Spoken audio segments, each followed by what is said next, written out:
Donc nous voilà dans la phase 2 de la création de ce surf. Donc nous allons passer maintenant au gabarit. Pour créer donc le gabarit, nous allons partir de cette image de référence que nous allons d'abord cloner. Donc Alt molette, je m'oriente correctement pour bien voir uniquement l'axe Y de mon curseur et je vais déplacer avec majuscule d'enfoncer, la flèche au-dessus de CTRL à gauche de votre clavier. D'abord j'appuie sur majuscule, je reste appuyé sur majuscule, je clique, je reste appuyé sur mon clic et je glisse mon image, je la sors du champ et je la copie. Celle-ci, autant l'appeler directement plan de dessus. OK.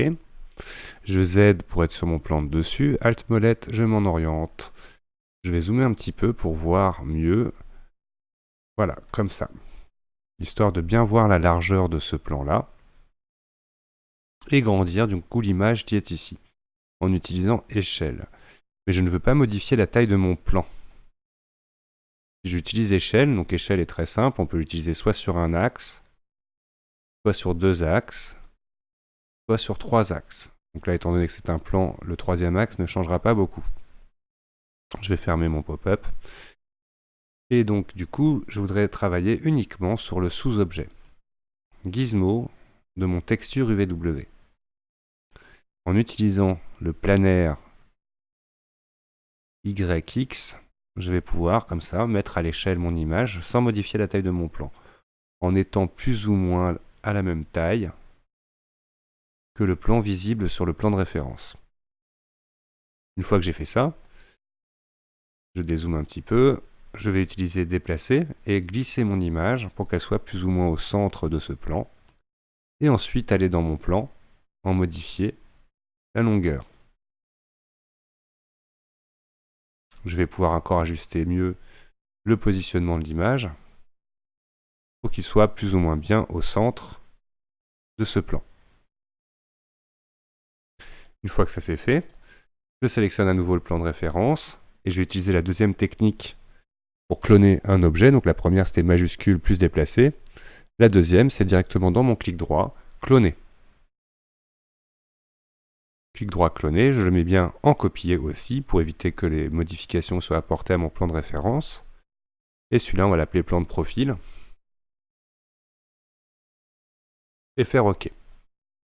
La différence, c'est que là, mes deux plans sont superposés, aussi bien mon plan de référence que le plan de profil. Je déplace bien mon plan de profil, celui que je vois bien ici sélectionné.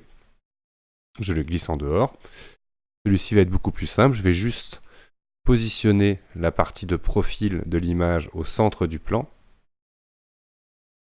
et modifier la longueur du plan pour qu'elle corresponde à ce recadrage. Nous avons déjà maintenant nos images de prêtes. Donc je vais sélectionner mon plan de référence, je n'en ai plus besoin. Clic droit, je vais masquer la sélection. Sélectionner mon plan de dessus, le mettre à 0 en Y. Clic droit dans les doubles flèches. Sélectionner mon plan de profil. Je vais d'abord lui faire une petite rotation de 90 sur l'axe X pour qu'il soit orienté correctement. Et là, ces axes correspondront exactement si vous avez fait ce que j'ai fait depuis le début, bien évidemment. Et ensuite reprendre le déplacer et le remettre lui aussi à 0. Nous nous retrouvons comme ça avec nos deux images de superposées. Je vais juste m'arranger pour déplacer le gizmo du plan ici pour que l'image vienne à peu près au centre du surf à cette section-là. Aussi pour que mon surf soit toujours visible de dessus et qu'il n'y ait pas cette image qui le recouvre. À ce stade, je peux sortir donc du sous-objet texture UVW, désactiver le mode capture et sélectionner mes deux plans. Mon mode capture était activé. Si vous ne le voyez pas, n'oubliez pas qu'il faut le configurer. Dans ce sens-là, uniquement ce qui est entier. Dans ce sens-là, uniquement ce qui est pas entier, pardon. C'est une bêtise. Là, tout ce qui passe par le rectangle de sélection est sélectionné. Et là, uniquement ce qui est entier. Donc en l'occurrence, je voulais sélectionner les deux, je sélectionne les deux de cette façon-là. Je peux très bien faire aussi CTRL plus A. Sélectionner tout. D'accord. Une fois que mes deux plans sont sélectionnés, je vois bien ici que ce soit dans mon menu modifier, deux objets sélectionnés, comme dans le menu créer, nous le voyons ici. Je fais un clic droit et je vais aller chercher propriété d'objet. Je vais cocher la fonction geler pour que mes objets ne soient plus sélectionnables. Et ensuite, je vais décocher l'option afficher objet gelé en gris. Ça évitera que mes objets soient tout gris au lieu d'avoir la texture. Je fais OK. Et là, on voit que je ne peux plus sélectionner mes géométries.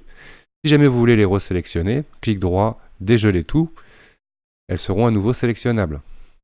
Vous pouvez aussi faire clic droit, geler sélection, une fois que vous avez configuré dans propriété objet l'option de laisser les textures visibles lorsqu'elles sont gelées. À ce stade, je vais pouvoir enregistrer, fichier, enregistrer mon fichier, que je n'avais pas fait depuis le début. Et donc, je vais le mettre dans un dossier, nouveau dossier, par exemple ABA Surf, et on va l'appeler ABA Surf 01.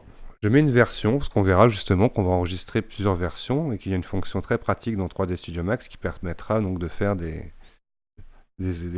sauvegarder des versions différentes très simplement. Enregistrer. Et voici donc la mise en place donc de mon gabarit centré dans l'univers, avec une technique assez simple que vous pourrez bien évidemment utiliser avec d'autres images.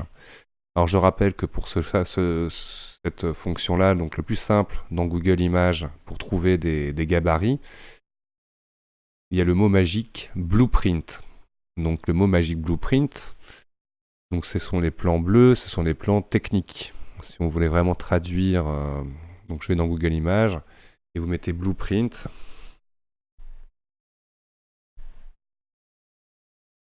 Et vous aurez bien évidemment des blueprints. Veux-tu en voilà. Et si vous tapez Blueprint tout attaché, ça reviendra à peu près au même, mais vous trouverez des plans, etc. Mais par exemple, vous mettez un blueprint d'une voiture, vous aurez de quoi faire. Donc bien évidemment, vous pourrez adapter dans différents besoins la rotation en axe Z, on le fera sur différents projets, mais pour par exemple créer des géométries assez facilement à partir d'une référence d'image. Donc merci donc d'avoir regardé cette vidéo, à bientôt pour la suite.